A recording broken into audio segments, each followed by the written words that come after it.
Good afternoon, everyone, / good evening. I hope everyone's doing well. I hope you're all in the best of health, best of wealth.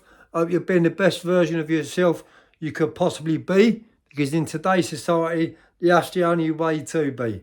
Welcome to my channel, guys. Motocross Mania TV.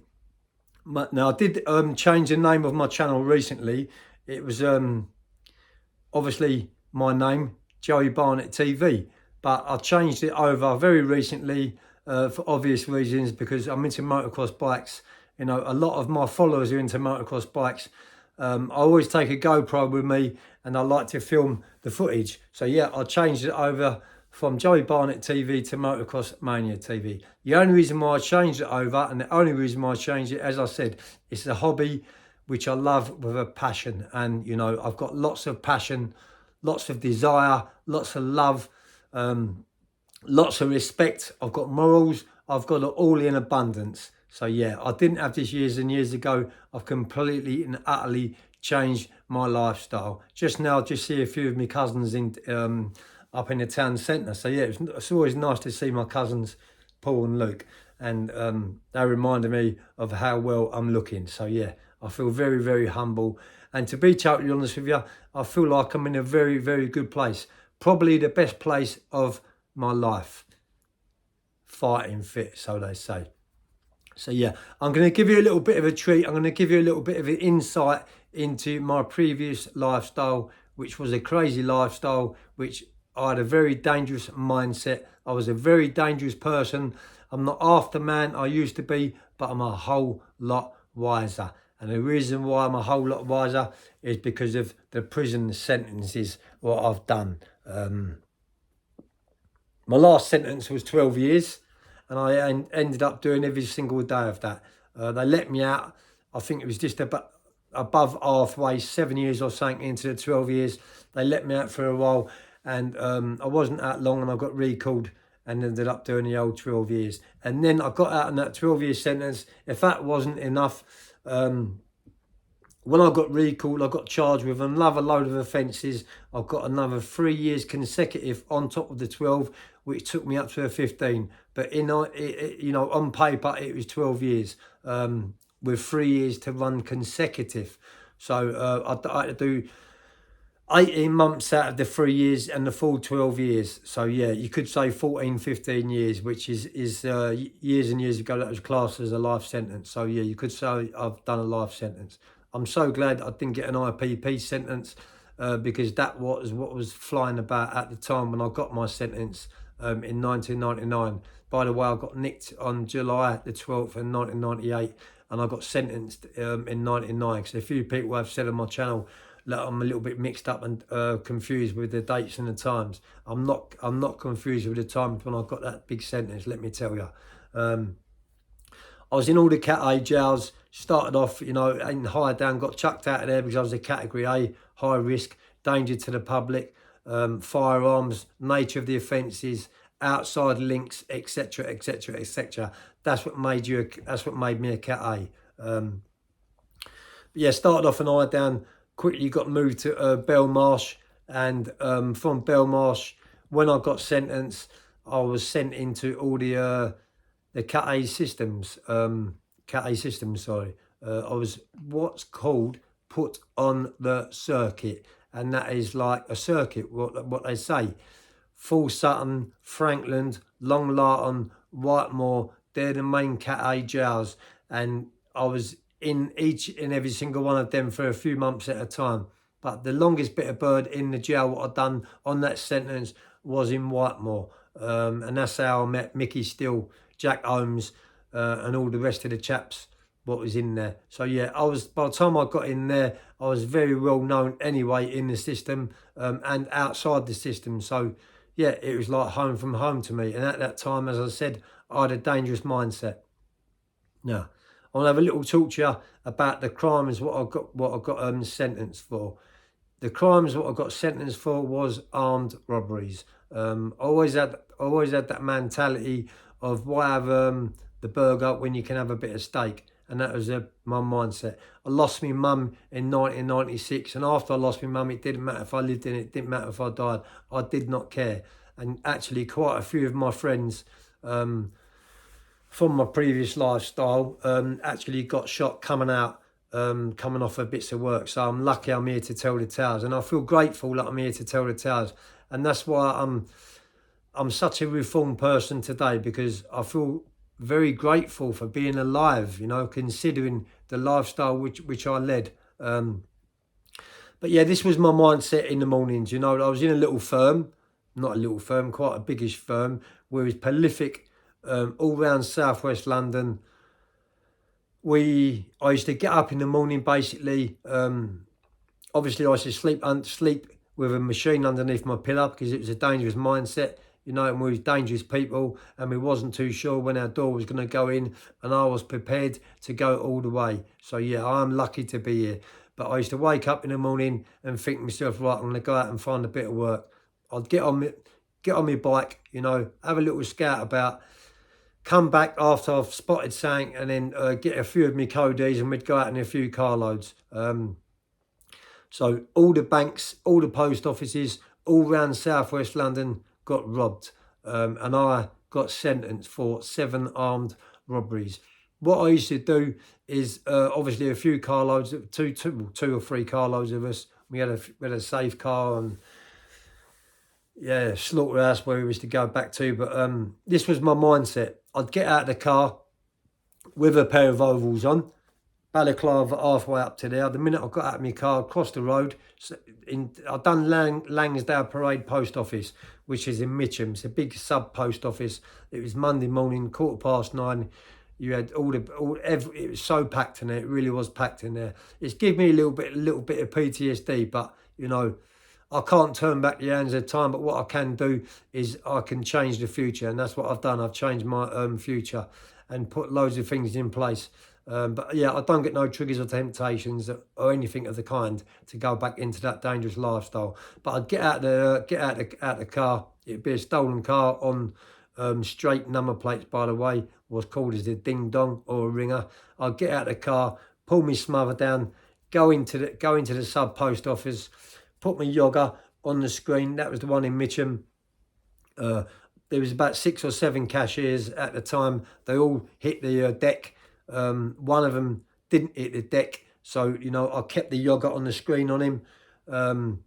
They pressed the panic button, so I let a shot off in the roof, blew the roof out, blew a big hole in the roof, let them know that I meant business, and they started handing out the £50 notes, bundles and bundles and bundles of £50 notes come underneath, and I was throwing them all into a bag. Basically, there was 3 of us on this job, what I'm talking about. There's 2 of us inside, and there is 1 person on the door, and that was to stop anyone from getting out or anyone from coming in. And my co-defendant, which was on the door, we was all tooled up, so he was tooled up too. He had a 9mm, and yeah, we laid everyone down on the floor. I was probably in there for around 2 minutes maximum. The alarms were screaming. I heard the sirens going, you know, and I thought, right, it's time to go. So 38 grand I had out of that. I'm not promoting crime. I'm just telling you that the dangerous mindset what I had. When I heard the sirens coming, I thought it's time to do the off. Quickly got out, got into our first car, got a few miles up the road, jumped into a second car, got a few miles up the road from that, and then all of us got into a van and we was home. Carved the money up, you know. The next 2 days later, you know, all the money had gone, that 38 grand had gone. It don't last long when you've got a dangerous mindset. You've got a terrible habit, and you're throwing money about like it's I don't know, Smarties or whatever you want to call it. But yeah, used to go into the pubs with the thingy. Everyone was around me, and I just felt invincible. I felt untouchable at that time. That's the dangerous mindset I had. And then 2 days later, I was back out again doing more. The next one what I'd done was a NatWest Bank, which was in southwest London in Clapham. Same MO, the same mapping offence, the same scenario. Got out of the car. We had 2 cars again. 3rd car, the van up the road. Got out of that. This time we got 16 grand. That only lasted a day between 3 or 4 of us. So you can imagine the type of habit what we had. You know, it was all getting washed up and put on the cherry. And come the end of the day, was absolutely skint. A dangerous, dangerous mindset. We did get raided. The flying squad thought that they knew where we was staying, because basically what they was doing, because we was robbing all the banks and the post offices all around southwest London, they was putting undercover CID outside there, outside each place, and trying to catch us red-handed, observation or ready-eye, whatever you want to call it. But we was one step, you know, we was one step ahead of them, because every time we went just slow down. Every time I went past a place what I was just about to rob, if I noticed anyone dodgy looking outside, you know, inside their jacket talking like that, or just hanging about outside these places, it was obvious, it was apparent who they was, so we wouldn't do that. We'd go on to the next one, and then go on to the next one, go on to the next one. And that's the lifestyle what I've led, you know, since the age of probably 19, 20, and I didn't stop committing crimes until I was in my late 40s. So yeah, you can imagine the robberies what I've done. As I said, I got charged with 7, so I can actually talk about them 7, but that is the mindset what we had at that time. Since I've come out, as you can see, I've written a book. I'm doing my second book. The reason why I chose to write a book was because I wanted to help other people what had that dangerous mindset, what was stuck in that lifestyle. And that's what made me write the book. It wasn't to make money or anything like that, although it does sell well. It's on Amazon. Everything in that book is not fiction. It is all true life stories. It all come from me, from no one else. There wasn't no ghost writers. I know other people are calling themselves authors, but they got someone else to write their book for them. They're not authors. They're not authors. What they've done is they've told their story. Someone else has written their book, and most of the stuff in the book is crap anyway. It's all bullshit. Everything in my book is 100% real. If anyone wants one of these books, just a picture of me on the back. If anyone wants these books, I've got a box load of these books. So let me know, and I'll get a signed copy sent out to you. I'll read you the prologue on my book quickly. I had a pair of overalls on and a black balaclava, holding a semi-automatic pump-action shotgun. I got out of the car and pulled my balaclava down. I walked into the post office and shouted, "Everyone get on the floor." I then walked straight up to the main counter, putting the shotgun on the security glass. I aimed the gun at the cashier's head through the glass and said, "Hand the money over." The manager come to the screen. The others ducked down, and the manager started pushing money, £50 notes, rolls of it from under the till. Every incident in this book is true, and I wear the scars to prove it. Names have been changed and identities obscured only in cases of legal sensitivity. So yeah, I have led that dangerous lifestyle.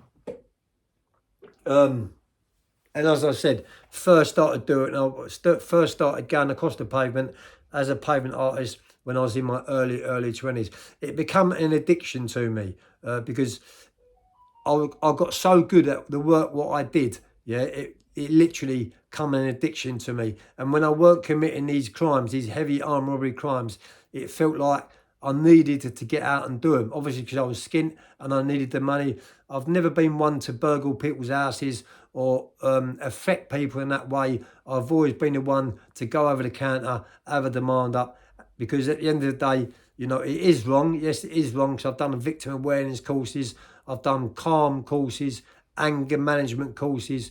I've done all the courses there is. So yeah, there is victims. There was hundreds of victims in my crime. But the way I looked at it at that time was that person or that establishment or that place what I was robbing was getting paid back. They was getting the money back from the insurance. And at that time, I didn't think I was affecting them. It's only years later, as a reformed person, when I look back and reflect back on the years and think to myself, that person, yeah, you know, who was in that sub post office or in that bank when I robbed it, must still have memories of me, you know, and it's given me PTSD. It has given me PTSD. As I said, I'm very, very sorry for what I did. I can't change my past, but I can definitely change the future. And that's what I've done. I'm changing the future, guys. But yeah, I feel so grateful, so humble to be alive today. I'll be back at you in a little bit, telling more stories. Whatever you're doing, stay safe and have a great day. Peace.